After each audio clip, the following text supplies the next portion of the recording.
In the village of Akuta was a girl named Cheta who was in her early 20s.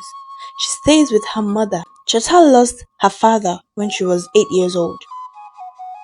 She grew up to be a very beautiful young lady with courage, vision, and focus. A young, handsome looking man came into the village and saw Cheta. He loved her at first sight.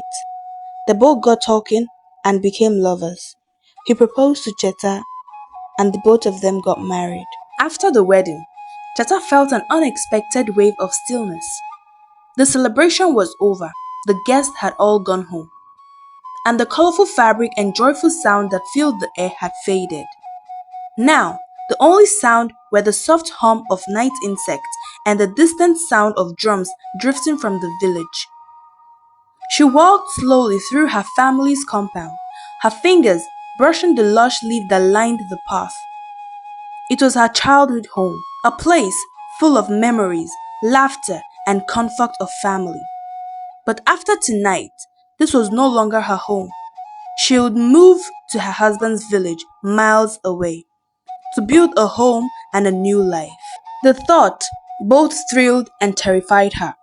A warm breeze ruffled her headscarf, carrying with it the scent of rain-soaked earth, reminding her of her roots, of everything familiar.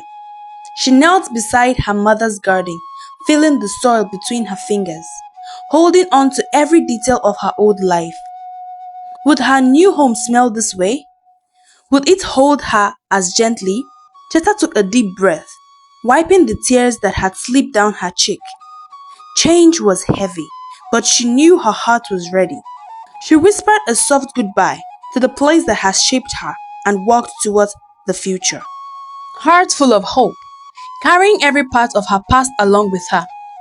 By the time she got to his house and was about time for them to sleep, he started acting strange, as if not comfortable anymore.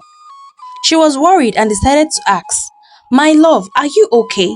she said. He didn't reply to her questions.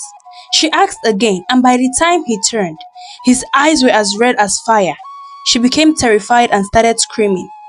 He walked slowly towards her and touched her gently with a smile on his face, saying, "Cheta, my darling, do not be afraid, for there is a little secret I would love to share with you."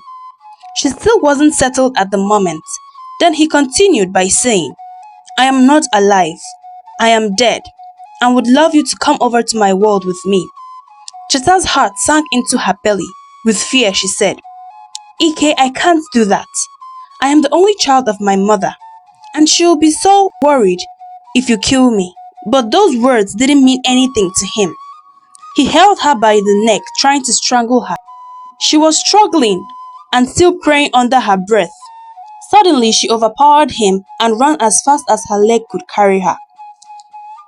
She got back to the village. The next morning, the villagers gathered around her as she narrates her experience with her husband. The villagers celebrated her victory, and she never heard from him again.